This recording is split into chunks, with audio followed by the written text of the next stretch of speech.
ആയത്തുള്ള അലി ഖമനയുടെ ഫ്യൂണറലിന് നിന്നും അതേപോലെ തന്നെ ഇറാന്റെ ആക്സിസ് ഓഫ് റെസിസ്റ്റൻസിന്റെ ഭാഗമായിട്ടുള്ള അവരുടെ പ്രോക്സി സംഘടനകളിൽ നിന്നൊക്കെ ആൾക്കാർ വന്നപ്പോ അവിടെ ഖുറാനിൽ നിന്നുള്ള ആയത്തുകൾ അവിടെ ഓതിയിട്ടുണ്ടായിരുന്നു, അല്ലെങ്കിൽ അത് റിസൈറ്റ് ചെയ്തിട്ടുണ്ടായിരുന്നു. അത് ആക്ച്വലി വളരെ പൊളിറ്റിക്കൽ ആയിട്ടാണ് യഥാർത്ഥത്തിൽ ഈ പറയുന്ന ഡെലിഗേറ്റ്സിനോട് ആ ആയത്തുകളിലൂടെ ഇറാൻ ശരിക്ക് സംസാരിച്ചത്. അതായത് ചില ചരിത്ര പശ്ചാത്തലങ്ങളുടെ ഭാഗമായിട്ട് ഇറങ്ങിയിട്ടുള്ള ആയത്തുകളാണ്. പക്ഷെ ഈ ഇറാനെ അനുകൂലിക്കുന്ന, ഇറാനെ സപ്പോർട്ട് ചെയ്യുന്ന ഓരോ രാജ്യങ്ങളിൽ നിന്നുള്ള ആൾക്കാർ വന്നപ്പോ എങ്ങനെയാണ് ഈ ആയത്തുകളിലൂടെ ഇറാൻ അവരോട് സംസാരിച്ചത്, എന്തായിരുന്നു ആ ആയത്തുകളുടെ അർത്ഥം, അതേപോലെ തന്നെ പൊളിറ്റിക്കലി ആൻഡ് സ്പിരിച്വലി എങ്ങനെ ഇറാൻ ഇവരോട് സംസാരിച്ചു, ഇതാണ് നമ്മൾ ഇന്ന് നോക്കാൻ പോകുന്നത്. അപ്പോ അതിൽ നമ്മൾ ഏതെല്ലാം രാജ്യങ്ങളെ കുറിച്ചാണ് സംസാരിക്കുന്നതെന്ന് ചോദിച്ചു കഴിഞ്ഞാല്, ഫസ്റ്റ് നമ്മൾ ഹമാസ് വന്നപ്പോ ഏതായത്താണ് ഉപയോഗിച്ചത്, അതേപോലെ തന്നെ പിന്നീട് Hezbollah, Afghanistan, China, Yemen and Pakistan, ഇത്രയും രാജ്യങ്ങളിൽ നിന്നുള്ള ഡെലിഗേറ്റ്സ് വന്നപ്പോ അവിടെ ഓതിയ ആയത്തുകൾ ഏതൊക്കെ, അതിന്റെ അർത്ഥം എന്താണ്, എന്താണ് അതിലൂടെ പൊളിറ്റിക്കലി ആൻഡ് സ്പിരിച്വലി ഇറാൻ ഇവരോട് സംസാരിച്ചത് എന്നുള്ളതാണ് നമ്മൾ നോക്കുന്നത്. അപ്പോ ഹമാസ് വന്നപ്പോ അവിടെ റിസൈറ്റ് ചെയ്തത് സൂറ അൽ അഹ്സാബ് എന്ന് പറയുന്ന സൂറത്തിലെ 23-ാമത്തെ ആയത്താണ്. അപ്പൊ അതിന്റെ എക്സാക്ട് ട്രാൻസ്ലേഷൻ ഇങ്ങനെയാണ്: വിശ്വാസികളിൽ അള്ളാഹുവിനോട് ചെയ്ത ഉടമ്പടി സത്യസന്ധമായി പാലിച്ച ചില പുരുഷന്മാരുണ്ട്. അവരിൽ ചിലർ അവരുടെ പ്രതിജ്ഞ പൂർത്തിയാക്കി, മറ്റു ചിലർ അതിനായി കാത്തിരിക്കുകയാണ്. അവർ തങ്ങളുടെ പ്രതിജ്ഞയിൽ യാതൊരു മാറ്റവും വരുത്തിയിട്ടില്ല. ഇതാണ് യഥാർത്ഥത്തിൽ ഹമാസ് വന്നപ്പോ അവിടെ ഓതി കേൾപ്പിച്ചത്. ഇനി എന്താ ഇതിന്റെ പശ്ചാത്തലം? അതായത് ഈ സൂറത്ത് പ്രധാനമായും ബാറ്റിൽ ഓഫ് ട്രഞ്ച്, അതായത് ഖന്തക് യുദ്ധം എന്ന് പറയും ഇസ്ലാമില്, അല്ലെങ്കിൽ മുസ്ലിങ്ങൾക്കിടയിൽ ആ ചരിത്രത്തിൽ, ഇസ്ലാമിക ചരിത്രത്തിൽ നടന്നിട്ടുള്ള ഒരു യുദ്ധമാണ് ഖന്തക് യുദ്ധം. അതുമായി ബന്ധപ്പെട്ടിട്ടുള്ള ഒരു ആയത്താണിത്. അപ്പോ മദീനയിലെ മുസ്ലിങ്ങളെ ആക്രമിക്കാൻ നിരവധി അറബ് ഗോത്രങ്ങളും ശത്രു സംഘങ്ങളും ഒന്നിച്ചുകൂടി. മുസ്ലിങ്ങൾ എണ്ണത്തിൽ വളരെ കുറവായിരുന്നു. ഭക്ഷണക്കുറവും ഭയവും കടുത്ത പരീക്ഷണങ്ങളും നേരിട്ടു. ഈ സാഹചര്യത്തിൽ യഥാർത്ഥ വിശ്വാസം വെളിവായി എന്നാണ് പറയുന്നത്. ചിലർ ഭയന്ന് പിന്തിരിയാൻ ശ്രമിച്ചു. ഇവരെ ഖുറാൻ കപട വിശ്വാസികൾ എന്ന് വിശേഷിപ്പിച്ചു. എന്നാൽ മറ്റു ചിലർ എത്ര പ്രയാസമുണ്ടായാലും ദൈവത്തോടുള്ള വിശ്വാസത്തിലും പ്രവാചകനോടുള്ള അനുസരണയിലും ഉറച്ചു നിന്നു. അപ്പോ ആ സത്യവിശ്വാസികളെയാണ് ഈ ആയത്ത് പ്രശംസിക്കുന്നത്. അതായത് ഭയം, അതേപോലെ തന്നെ വിശപ്പ് പോലെയുള്ള കഠിനമായുള്ള പരീക്ഷണങ്ങളെ യുദ്ധമുഖത്ത് നേരിട്ടപ്പോ അതിനെ അതിജീവിച്ച, ദൈവത്തോടുള്ള വിശ്വാസത്തിലും അതേപോലെ തന്നെ പ്രവാചകനോടുള്ള വിശ്വാസത്തിലും ഉറച്ചു നിന്ന് അതിനെ അതിജീവിച്ച ആൾക്കാരെ പ്രശംസിക്കുന്നതാണ്. അപ്പൊ അതിൽ പറയുന്നുണ്ട്, അവരിൽ ചിലർ അവരുടെ പ്രതിജ്ഞ പൂർത്തിയാക്കി. അതിന്റെ അർത്ഥം എന്താന്ന് ചോദിച്ചു കഴിഞ്ഞാൽ, അതിന്റെ അർത്ഥമായിട്ട് പറയുന്നത്, അതായത് രക്തസാക്ഷികളായി എന്നുള്ളതാണ് പറയുന്നത്. അതായത് ജീവൻ പോയാലും എത്ര പരീക്ഷണം നേരിട്ട് കഴിഞ്ഞാലും ദൈവത്തിൽ ഉറച്ചു നിന്ന് ഞങ്ങളുടെ ഇതിനു വേണ്ടിയിട്ട് പോരാടും എന്ന ആ ഒരു വിശ്വാസത്തിൽ ഉറച്ചു നിന്ന ചില ആൾക്കാർ അവരവരുടെ പ്രതിജ്ഞ പൂർത്തിയാക്കി എന്ന് പറയുന്നുണ്ട്. അപ്പൊ ഈ ഒരു ആയത്തിന്റെ പ്രധാനപ്പെട്ട സന്ദേശം എന്ന് പറയുന്നത്, വിശ്വാസം വാക്കുകളിൽ മാത്രം ഒതുങ്ങുന്നതല്ല. പ്രയാസം, ഭയം, നഷ്ടം എന്നിവ നേരിടുമ്പോഴും ദൈവത്തിനോടുള്ള പ്രതിബദ്ധതയിൽ ഉറച്ചു നിൽക്കുക എന്നതാണ് യഥാർത്ഥ വിശ്വാസത്തിന്റെ അടയാളം എന്ന് ഈ ആയത്ത് പഠിപ്പിക്കുന്നു. അതായത് പൊളിറ്റിക്കലിയാണ് സംസാരിക്കുന്നത് യഥാർത്ഥത്തിൽ. അതായത് കറന്റ് സിറ്റുവേഷനെ ബേസ് ചെയ്തിട്ട് ഹമാസിനോട് സംസാരിക്കേണ്ട, ഹമാസിനോട് പറയേണ്ട, അല്ലെങ്കിൽ ഹമാസിന് പ്രചോദനം നൽകുന്ന രീതിയിലുള്ള ആയത്താണ് അവിടെ പറഞ്ഞത്. അതായത് സ്ത്രീകൾ കൊല്ലപ്പെട്ടു, കുട്ടികൾ കൊല്ലപ്പെട്ടു, വൃദ്ധന്മാർ കൊല്ലപ്പെട്ടു, സ്കൂളുകളിൽ ബോംബിട്ടു, അതേപോലെ തന്നെ ഹോസ്പിറ്റലുകളിൽ ബോംബിട്ടു, ഇവിടെ എല്ലാം ബോംബിട്ടു.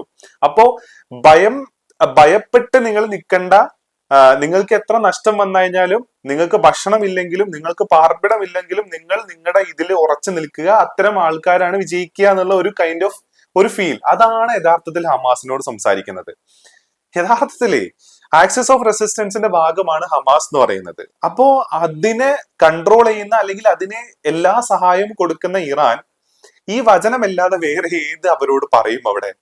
ഇതൊരു ഭയങ്കര എനിക്ക് ഭയങ്കര സംഭവമായിട്ട് തോന്നി കേട്ടോ. എത്ര കണ്ണിങ് ആയിട്ടാണ് അവർ അതിനെ പ്ലാൻ ചെയ്തത് എന്ന് നോക്കണം.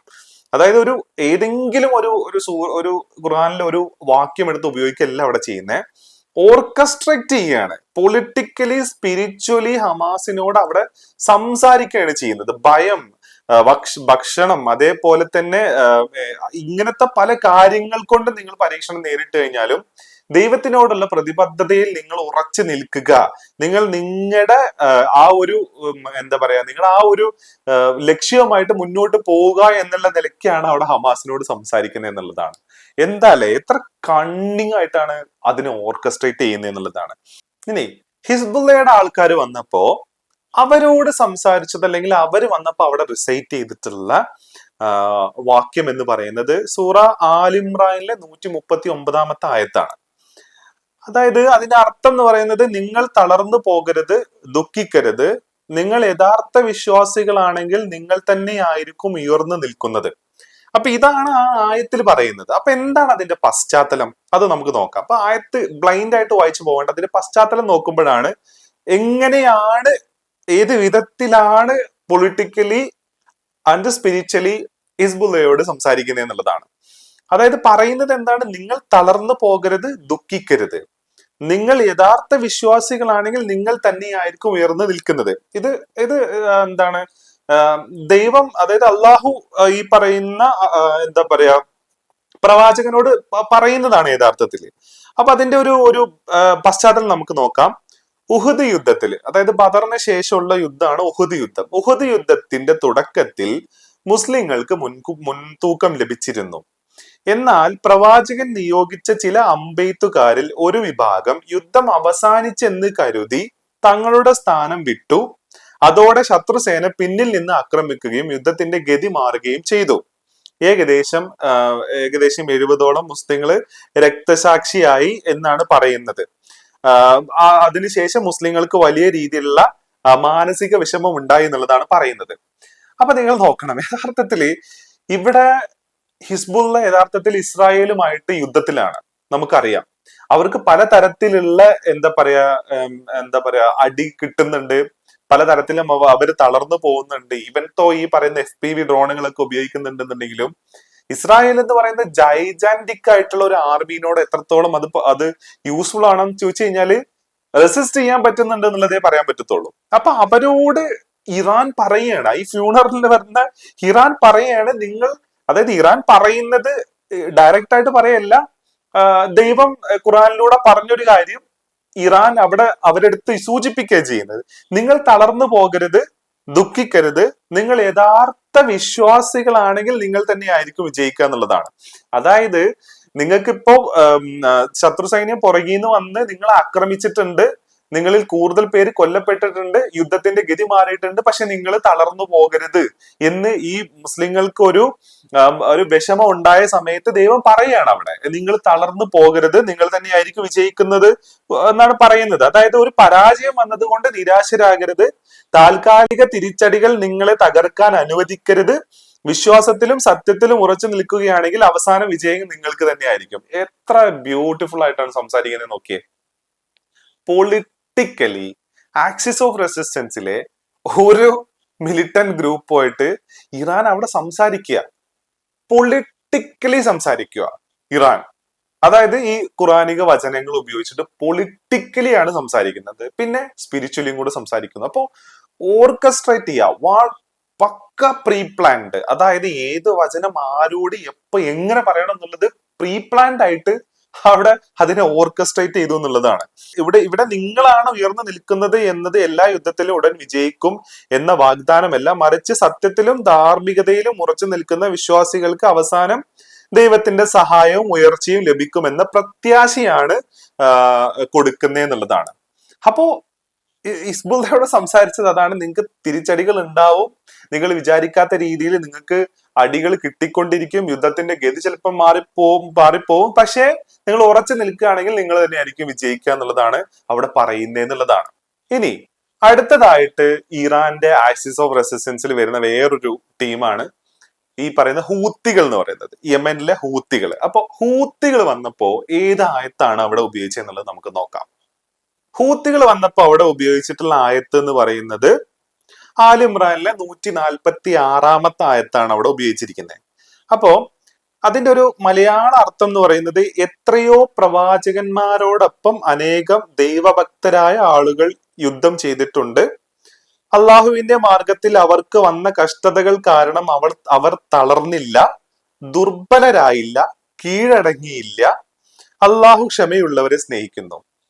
ഹൂത്തികളോട് പറയാൻ പറ്റിയ വാക്യമാണത്. അതായത് പലതരത്തിലുള്ള ഇപ്പൊ സൗദി അറേബ്യയുടെ അടക്കമുള്ള ഉപരോധം, അമേരിക്കയുടെയും സൗദിയുടെയും അടക്കമുള്ള ഉപരോധം യഥാർത്ഥത്തിൽ ഹൂത്തികൾക്കെതിരെ നിലനിൽക്കുന്നുണ്ട്. ഈ പറയുന്ന ഇറാനിൽ നിന്ന് പോയ ഒരു ഫ്ലൈറ്റിന് അവിടെ ഇറങ്ങാൻ പോലും സമ്മതിക്കാത്ത തരത്തിലുള്ള കാര്യങ്ങളൊക്കെ ഉണ്ടായതും ഡെവലപ്പ് ആയതൊക്കെ നമുക്കറിയാം. അതേപോലെ തന്നെ ഇസ്രായേല് ഈ പറയുന്ന ഗസേനെ ആക്രമിച്ച സമയത്ത് ഈ ബാബിൽ മന്ദിലൊക്കെ അന്ന് കുറച്ച് പ്രശ്നങ്ങളൊക്കെ ഹൂത്തികൾ ഉണ്ടാക്കാൻ ശ്രമിക്കുകയൊക്കെ ചെയ്തിട്ടുണ്ടായിരുന്നു. പക്ഷെ അതൊന്നും ഹിസ്ബുള്ളയെ പോലെ അത്രയും പവർഫുൾ ആണോ എന്ന് ചോദിച്ചു കഴിഞ്ഞാൽ അവർ അത്ര പവർഫുൾ ഒന്നുമല്ല. അപ്പൊ അവരോട് സംസാരിച്ചത് ഇതാണ് എന്നുള്ളതാണ്. അപ്പൊ ഇതിന്റെ ഒരു പശ്ചാത്തലം എന്ന് പറയുന്നത്, നേരത്തെ നമ്മൾ പറഞ്ഞു ബാറ്റിൽ ഓഫ് ഉഹുദ്, അതായത് മുസ്ലിങ്ങൾക്ക് എന്താ പറയാ തിരിച്ചടി കിട്ടിയിട്ടുള്ള ഒരു യുദ്ധമാണ് യഥാർത്ഥത്തിൽ ബാറ്റിൽ ഓഫ് ഉഹുദ് എന്ന് പറയുന്നത്. അതായത് യുദ്ധം കഴിഞ്ഞെന്ന് വിചാരിച്ച് ഒരു മലമുകളിൽ നിർത്തിയിരുന്ന കുറച്ച് അമ്പെയ്ത്തുകാര് അവരവിടുന്ന് ഇറങ്ങിപ്പോന്നു. അപ്പൊ ആ മലയുടെ ബാക്കിലൂടെ ശത്രുക്കൾ വന്നിട്ട് ഇവരെ വീണ്ടും തിരിച്ചാക്രമിക്കുകയാണ് ചെയ്തത്. അപ്പൊ അതാണ് ഉഹുദ്. അപ്പോ ഈ യുദ്ധത്തിന് ശേഷം അവതരിപ്പിച്ച അടുത്ത ആയത്താണിത്. അപ്പൊ അതില് പറയുന്നത് എന്താന്ന് ചോദിച്ചു കഴിഞ്ഞാല്, ഉഹുദിലെ നഷ്ടങ്ങളും പരിക്കുകളും കാരണം ചില മുസ്ലിങ്ങൾക്ക് നിരാശയുണ്ടായി എന്നുള്ളതാണ്. അപ്പൊ അള്ളാഹു അവരെ മുൻകാല പ്രവാചകന്മാരുടെയും അവരുടെ അനുയായികളുടെയും ഉദാഹരണം ഓർമ്മിപ്പിക്കുകയാണ് ചെയ്യുന്നത്. അതായത് മുൻകാലത്തുള്ള പ്രവാചകന്മാർ അവർ കഠിനമായിട്ടുള്ള പരീക്ഷണങ്ങൾ നേരിട്ടു, അവർ പല യുദ്ധങ്ങളിലും അവർ നഷ്ടങ്ങൾ അനുഭവിച്ചു, എന്നിട്ടും അവർ ആ വിശ്വാസത്തിൽ നിന്ന് അവർ പിന്മാറിയില്ല. അവർ ക്ഷമയും സ്ഥിരതയും പുലർത്തി എന്നുള്ളതാണ് പറയുന്നത്. അതായത് നിങ്ങൾ വിഷമിച്ച് ഇതെല്ലാം ഇട്ടെറിഞ്ഞു പോകരുത്, ഇങ്ങനെ പരാജയം നിങ്ങൾക്ക് ഉണ്ടാവും, എന്നിരുന്നാൽ കൂടെ നിങ്ങൾക്കായിരിക്കും എഗെയിൻ അവിടെ വിജയം നിങ്ങൾക്കായിരിക്കും എന്നുള്ളതാണ് പറയുന്നത്. അപ്പൊ നമുക്കറിയാലോ, ഇപ്പോ സൗദി അറേബ്യ അടക്കമുള്ള രാജ്യങ്ങൾ ഹൂത്തികൾക്ക് നേരെ ആക്രമണം നടത്തുന്നത്. അതായത് 2022 ചർച്ചകൾക്ക് ശേഷമാണെന്ന് തോന്നുന്നു ഇപ്പോ അങ്ങനെ വലിയ ആക്രമണം ഒന്നും നടക്കുന്നില്ല. എന്ന് വിചാരിച്ച് ഈ ഹൂത്തി എന്ന് പറയുന്ന ഈ ടീമുകൾ അത്ര നല്ല പെർഫെക്റ്റ് ടീമാണെന്നൊന്നും അല്ല കേട്ടോ പറയുന്നത്. ഞാൻ പറയുന്നതിന്റെ പശ്ചാത്തലം എന്ന് പറയുന്നത്, ഈ ഫ്യൂണറലിന് വന്നപ്പോ ആക്സ് ഓഫ് റെസിസ്റ്റൻസിലുള്ള ടീമുകളോട് എങ്ങനെ ഖുറാനിക വചനങ്ങളിലൂടെ എന്താണ് യഥാർത്ഥത്തില് ഇറാൻ ഇവരോട് സംസാരിച്ചെന്നുള്ളതാണ് ഞാൻ പറയുന്നത്. അല്ലാതെ അവരെ വെള്ളപൂശുന്ന പരിപാടിയല്ല കേട്ടോ ഇത്. ഓക്കെ, അപ്പോ അവരോട് സംസാരിച്ചത് എന്ന് പറയുന്നത് ഇതാണ്: നിങ്ങൾ നിരാശപ്പെടേണ്ട, നിങ്ങൾക്ക് തന്നെ ആയിരിക്കും അവിടെയും വിജയം, നിങ്ങൾ ക്ഷമ കൈക്കൊള്ളുന്നവരായിരിക്കണം എന്നുള്ളതാണ് പറയുന്നത്. അപ്പൊ ഇത് പഠിപ്പിക്കുന്നത് എന്താ വെച്ച് കഴിഞ്ഞാൽ, പ്രയാസങ്ങൾ വിശ്വാസത്തിന്റെ ഭാഗമാണ്. ദൈവത്തിന്റെ മാർഗത്തിൽ പരീക്ഷണങ്ങൾ വന്നാൽ നിരാശപ്പെടരുത്, ക്ഷമയോടെയും സ്ഥിരയോടെയും മുന്നോട്ട് പോവുക എന്നുള്ളതാണ് ഈ ഒരു ആയത്തിലൂടെ പറയുന്നത് എന്നുള്ളതാണ്. ആ ഹൂത്തികളോട് പറയേണ്ട വളരെ കൃത്യമായിട്ടുള്ള ഒരു സാധനമാണത്. അതായത് ഇറാൻ ആക്രമിച്ച സമയത്ത് എനിക്ക് തോന്നുന്നു ഹൂത്തികളും അതേപോലെ തന്നെ ഇറാഖിലുള്ള ചില മിലീഷ്യ ഗ്രൂപ്പുകളും സൗദി അറേബ്യക്ക് നേരെ അന്ന് ആക്രമണം നടത്തിയിട്ടുണ്ടായിരുന്നു. അപ്പൊ അതും കൂടെ കാണണം നമ്മൾ. അപ്പോ പരാജയം ഉണ്ടാവും, പലതരത്തിലുള്ള പരീക്ഷണങ്ങൾ നേരിടേണ്ടി വരും, പക്ഷെ ക്ഷമ കൈക്കൊള്ളുക എന്നുള്ളതാണ് ഹൂത്തികളോട് സംസാരിച്ചത് എന്നുള്ളതാണ്. ഇനി അടുത്തതായിട്ട് നമ്മൾ നോക്കുന്നത് അഫ്ഗാനിസ്ഥാൻ എന്ന് വന്നിട്ടുള്ള ആൾക്കാരോട് എന്ത് സംസാരിച്ചു എന്നുള്ളതാണ്. അഫ്ഗാനിസ്ഥാൻ പക്ഷേ ആക്സിസ് ഓഫ് റെസിസ്റ്റൻസിന്റെ ഭാഗമല്ല. അഫ്ഗാനിസ്ഥാനെ ഞാൻ ഇതിൽ ഉൾപ്പെടുത്താനുള്ള കാരണം എന്ന് പറയുന്നത്, അമേരിക്കയുടെ അറ്റാക്ക് ഇറാന്റെ നേരെ ഉണ്ടായപ്പോ ഇറാന്റെ ചില എയർക്രാഫ്റ്റുകൾ അന്ന് ഇറാൻ മാറ്റിയത് അഫ്ഗാനിസ്ഥാനിലോട്ടാണ് എന്നുള്ള ഒരു ന്യൂസ് പുറത്തു വന്നിട്ടുണ്ടായിരുന്നു. അപ്പോ ഇറാനോട് ഒരു അനുകൂല നിലപാട് എടുക്കുന്ന ഒരു രാജ്യമാണ് അഫ്ഗാനിസ്ഥാന് എന്നുള്ള നിലയ്ക്കാണ് അഫ്ഗാനിസ്ഥാനെ ഞാൻ ഇതിൽ എടുക്കുന്നത്. പക്ഷെ അവർ ആക്സിസ് ഓഫ് റെസിസ്റ്റൻസിന്റെ ഭാഗമാണെന്ന് ചോദിച്ചു കഴിഞ്ഞാൽ അവര് അല്ല എന്നുള്ളതാണ് ഞാൻ മനസ്സിലാക്കുന്നത്. അപ്പൊ അഫ്ഗാനിസ്ഥാനോട് എന്ത് സംസാരിച്ചു എന്നുള്ളതാണ്. മാത്രമല്ല, അമേരിക്ക 20 വർഷം യുദ്ധം ചെയ്ത് തോറ്റു പിന്മാറിപ്പോയ ഒരു സ്ഥലം കൂടിയാണ് അഫ്ഗാനിസ്ഥാൻ. അപ്പൊ അങ്ങനെ ഒരു രാജ്യത്തിനോട് എന്താണ് ഇതിലൂടെ സംസാരിച്ചത് എന്നുള്ളതാണ് നമ്മൾ നോക്കുന്നത്.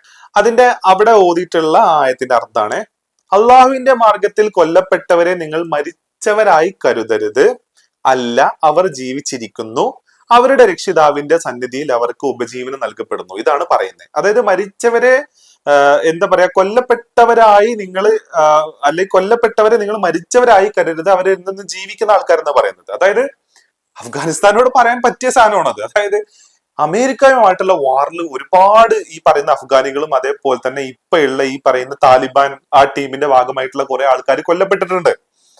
ആ കൊല്ലപ്പെട്ടവര് മരിച്ചിട്ടില്ല, അവർ ദൈവത്തിന്റെ അടുത്ത് ജീവിച്ചിരിക്കുന്നവരാണെന്നുള്ളതാണ് അഫ്ഗാനിസ്ഥാനോട് പറയുന്നത്. അഫ്ഗാനിസ്ഥാനോട് പൊളിറ്റിക്കലി സംസാരിക്കാൻ ഈ ആയത്തല്ലാതെ വേറെ ഏത് ഉപയോഗിക്കും എന്നുള്ളതാണ്. ഓക്കെ, ഈ ആയത്തും യഥാർത്ഥത്തിൽ ഇറങ്ങിയത് നമ്മൾ നേരത്തെ പറഞ്ഞ പോലെ തന്നെ ബാറ്റിൽ ഓഫ് ഉഹദിൽ തന്നെയാണ്. ഉഹദ് യുദ്ധത്തിൽ മുസ്ലിങ്ങളിൽ ഏകദേശം 70 പേര് രക്തസാക്ഷികളായി. അവരിൽ പ്രവാചകന്റെ ബ്രദർ സഹോദരനായിട്ടുള്ള അബ്ദുൽ മുത്തലിബ് ഉൾപ്പെടെയുള്ള ആൾക്കാർ അതില് കൊല്ലപ്പെട്ടു എന്നുള്ളതാണ് പറയുന്നത്.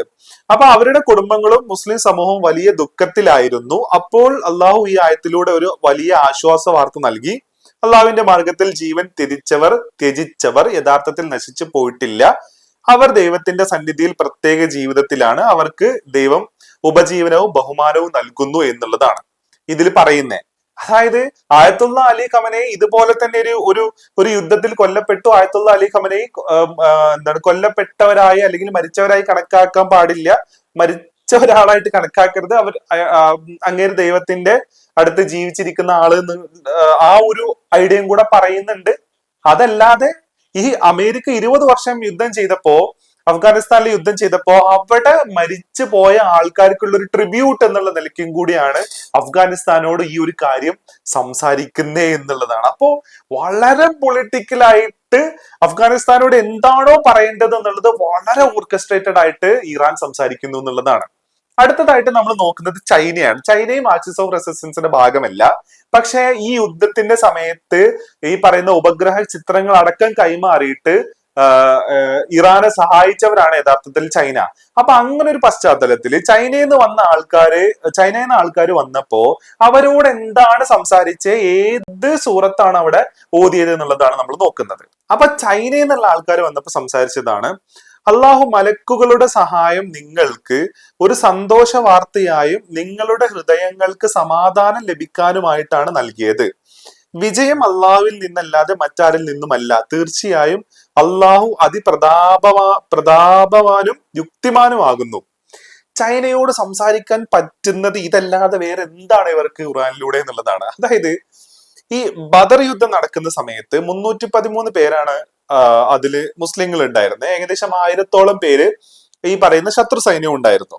അപ്പൊ ഈ ശത്രുക്കൾ വന്നപ്പോ അവർക്ക് ഈ 313 പേര് അവർക്കത് ഇരട്ടിയായിട്ട് തോന്നി എന്നുള്ളതാണ്. ആ ഇരട്ടിയായിട്ട് തോന്നി എന്നുള്ളതാണ് യഥാർത്ഥത്തിൽ സൗദിന്റെ അടുത്ത് പറഞ്ഞത്. ഓക്കെ, ഇവിടെ പറയുന്നത് എന്താ വെച്ച് കഴിഞ്ഞാല് ഈ ഇസ്ലാമിക ചരിത്രത്തിലും ഖുറാനിലൊക്കെ നോക്കിയാൽ നമുക്ക് കാണാൻ പറ്റും, മാലാകമാരുടെ മലക്കുകളുടെ സഹായം എന്താ പറയുക മുസ്ലിങ്ങളുടെ ആ ഒരു ടീമിന് ഉണ്ടായിരുന്നു എന്നുള്ളതാണ്. അല്ലെങ്കിൽ ആ ഒരു 313 പേർക്ക് ഉണ്ടായിരുന്നു എന്നുള്ളതാണ്. അപ്പൊ ഇവിടെ നമ്മൾ ഇന്റർ കണക്ട് ചെയ്ത് നോക്കുകയാണെന്നുണ്ടെങ്കിൽ മലക്കുകളുടെ സഹായം അങ്ങനെ സ്പിരിച്വലി സംസാരിക്കുന്നില്ലെങ്കിൽ കൂടെ വേറെ എക്സ്റ്റേണൽ ആയിട്ടുള്ള ഒരു സഹായം ഇറാന് കിട്ടിയത് യഥാർത്ഥത്തിൽ ചൈനയല്ലേ? ചൈനയിൽ നിന്നും കിട്ടിയിട്ടുണ്ട്, റഷ്യയിൽ നിന്നും കിട്ടിയിട്ടുണ്ട്. അതായത് ഉപഗ്രഹ ചിത്രങ്ങള്, അതേപോലെ തന്നെ ഈ പറയുന്ന എന്താ പറയാ ഈ ഡ്രോണുകളുടെ പാർട്സ് ഉണ്ടാക്കാൻ പറ്റുന്ന രീതിയിലുള്ള മെറ്റീരിയൽസ്. ഇറാന്റെ എണ്ണ വാങ്ങിയത് ചൈനയാണ്. ഇറാന് വേണ്ട യുദ്ധ മെറ്റീരിയൽസ് ഉണ്ടാക്കാനുള്ള സകല സാധനങ്ങളും പ്രൊവൈഡ് ചെയ്തത് ചൈനയാണ്. അപ്പൊ ഒന്ന് നോക്കിയേ, അതായത് എക്സ്റ്റേണൽ ആയിട്ടുള്ള സഹായം യഥാർത്ഥത്തിൽ ഈ യുദ്ധത്തിൽ ഇറാന് കിട്ടിയേക്കുന്നത് കംപ്ലീറ്റ്ലി ചൈനയുടെ അടുത്തുനിന്നാണ്. എല്ലാ US കേന്ദ്രങ്ങളുടെ ഉപഗ്രഹ ചിത്രങ്ങളും ഇറാന് കൈമാറിയത് ചൈനയാണ്. അതേപോലെ തന്നെ ഈ പറയുന്ന ബാലിസ്റ്റിക് മിസൈലുകൾ അടക്കം ഉപയോഗിക്കുന്ന സമയത്തും, അതേപോലെ തന്നെ ഇവരുടെ ഡ്രോൺ ഉപയോഗിക്കുന്ന സമയത്ത്, പ്രിസിഷൻ അറ്റാക്ക് ഉപയോഗിക്കുന്ന സമയത്തൊക്കെ അവർ ഉപയോഗിച്ച ഉപഗ്രഹങ്ങൾ എന്ന് പറഞ്ഞാൽ ചൈനയുടെ ഉപഗ്രഹങ്ങളാണ്. ഇത് അമേരിക്കൻ മാധ്യമങ്ങൾ അടക്കം പുറത്തു വിട്ടിട്ടുള്ളതാണ്. അപ്പൊ ഈ ഖുർആൻ ആയത്തിൽ ഈ പറയുന്ന ചരിത്രത്തിൽ പറയുന്നത് എക്സ്റ്റേണൽ ഫോഴ്സിന്റെ സഹായം, അതായത് മലക്കുകളുടെ സഹായം ആ 313 പേർക്ക് കിട്ടി എന്നുള്ളതാണ്. അതേപോലെ തന്നെ ഇറാന് എക്സ്റ്റേണൽ ആയിട്ടുള്ള സഹായം കിട്ടിയത് ചൈനയുടെ അടുത്തു നിന്നാണ്. അപ്പോ അതിനെ ഈ ഖുറാനിക് വേഴ്സ് വഴി കണക്ട് ചെയ്ത് ചൈനയോട് തിരിച്ച് നന്ദി പറയുകയോ അല്ലെങ്കിൽ ചൈനയോട് തിരിച്ച് സംസാരിക്കുകയോ ചെയ്യാണ് ഇറാൻ ഇതിലൂടെ എന്നുള്ളതാണ്. അപ്പോ ഞാനിവിടെ പറയുന്നത് ഇതിന്റെ ഒരു സ്പിരിച്വൽ സാധനമല്ല, പൊളിറ്റിക്കലി ഖുറാനിലൂടെ എങ്ങനെയാണ് തന്റെ സഖ്യകക്ഷികളോട് ഇറാൻ ഈ ആയത്തുള്ള അലി ഖമനയുടെ ഫ്യൂണറലില് സംസാരിച്ചത് എന്നുള്ളതാണ്. കറക്റ്റ് സിറ്റുവേഷൻ ബേസ് ചെയ്തിട്ട് കറക്റ്റ് ആയിട്ടുള്ള വേർഡ്സ് ആണ് ഉപയോഗിച്ചത്. ഇവിടെ നമ്മൾ കറക്റ്റ് കാണാൻ പറ്റും. യുദ്ധത്തിന്റെ സാഹചര്യത്തില് തോൽവി നേരിടുന്ന സമയത്ത്, പ്രയാസം നേരിടുന്ന സമയത്ത് എങ്ങനെയാണ് ദൈവം മുസ്ലിങ്ങളോടൊപ്പം സംസാരിച്ചത്, ആ സംസാരമാണ് യഥാർത്ഥത്തില് ഈ പറയുന്ന ഓരോ സഖ്യകക്ഷികളും ഇറാനിലോട്ട് വരുന്ന സമയത്ത് യഥാർത്ഥത്തിൽ ഇറാൻ അവരോട് സംസാരിക്കുന്നതെന്നുള്ളതാണ്. ഹൈലി പൊളിറ്റിക്കൽ ആണ്, സ്പിരിച്വൽ ആണ്, അതേപോലെ തന്നെ വെൽ ഓർക്കസ്ട്രേറ്റഡ് ആൻഡ് പ്ലാൻഡ് ആണ് എന്നുള്ളതാണ് പറയാനുള്ളത്.